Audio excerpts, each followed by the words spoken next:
বহুল আলোচিত বিসিবি পরিচালনা পর্ষদের নির্বাচনে ভোট গ্রহণ শুরু হয়েছে সকাল 10টায়, যা চলবে বিকেল 4টা পর্যন্ত। তবে বিনা প্রতিদ্বন্দ্বিতায় 8 জন নির্বাচিত হওয়ায় নির্বাচনী আকর্ষণ কমেছে অনেকটাই। তাই 23 পদের মধ্যে বাকি 15টি পদ নিয়েই হবে ভোটের লড়াই। ক্যাটাগরি 1 থেকে 10 জনের মধ্যে 7 জনই বিনা প্রতিদ্বন্দ্বিতায় নির্বাচিত হওয়ায় লড়াই হতে যাচ্ছে ক্যাটাগরি 2-এ ঢাকার ক্লাবগুলোর মধ্যে। এই ক্যাটাগরিতে 12 পদের বিপরীতে প্রথমে 18 জন মনোনয়নপত্র জমা দিলেও শেষ পর্যন্ত লড়ছেন 16 জন প্রার্থী। 76 জন কাউন্সিলরের ভোটে এই ক্যাটাগরির পরিচালকরা নির্বাচিত হবেন।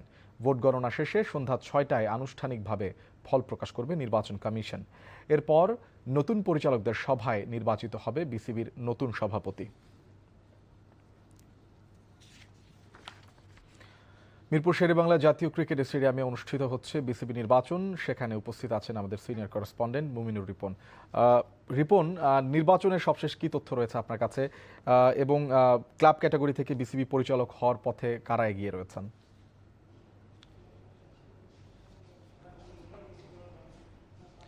শোভন, আসলে আজকে যে নির্বাচনটি হচ্ছে সেই নির্বাচনকে ঘিরে কিন্তু বিসিবিতে ব্যাপক আয়োজন করা হয়েছে। পুরো এলাকায় সাজসজ্জা জড়ানো হয়েছে, আশেপাশে নিরাপত্তাও কিন্তু জোরদার করা হয়েছে। তবে যতটা আসলে গর্জে ততটা বর্ষে না, সেই পরিমাণ নির্বাচনের উত্তাপটা কিন্তু আসলে নেই। আপনারা ইতিমধ্যে জেনে গেছেন 8 জন বিনা প্রতিদ্বন্দ্বিতায় নির্বাচিত হয়ে গেছেন, যার ফলে আজকে প্রথম ভোটটা কিন্তু পড়েছে প্রায় আধা ঘন্টা পর, মানে 10:35-এর দিকে প্রথম ভোটটা পড়েছে। শুধুমাত্র বিভাগীয় সংস্থাতে 2টি খুলনা এবং বরিশালে নির্বাচন হবে। আর মূল যে লড়াইটা, ভোটের লড়াইটা, সেটা হবে ক্লাব কাউন্সিলরদের মধ্যে। এখানে 16 জনের মধ্যে 12 জনই নির্বাচিত হবেন। এর মধ্যে যে 76টা ভোট রয়েছে তার মধ্যে ব্যালটের ভোট কিন্তু রয়েছে 39টা। তো সেক্ষেত্রে বলা যায় যে আসলে প্রায় অর্ধেকের বেশি যেহেতু ব্যালটেই ভোট হচ্ছে, সেক্ষেত্রে কিন্তু কারা নির্বাচিত হতে যাচ্ছেন সেটা কিন্তু অনেকটাই মানে বোঝা যাচ্ছে, যে কারণে নির্বাচনের উত্তাপটা কিন্তু ঠিক এই মুহূর্তে বিসিবিতে নেই।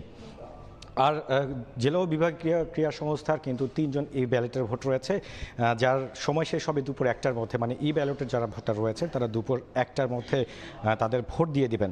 তো সেক্ষেত্রে আসলে বলা যায় যে যারা কাউন্সিলরদের সাথে ভালো সম্পর্ক রেখেছেন, ভোটারদের সাথে ভালো সম্পর্ক রেখেছেন, তারা কিন্তু ভালো এগিয়ে রয়েছেন।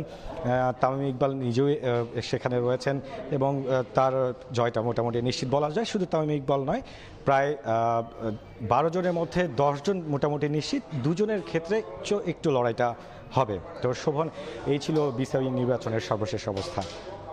দর্শক, আমরা মিরপুর শেরেবাংলা স্টেডিয়াম থেকে জানছিলাম বিসিবি নির্বাচনের খবরাখবর।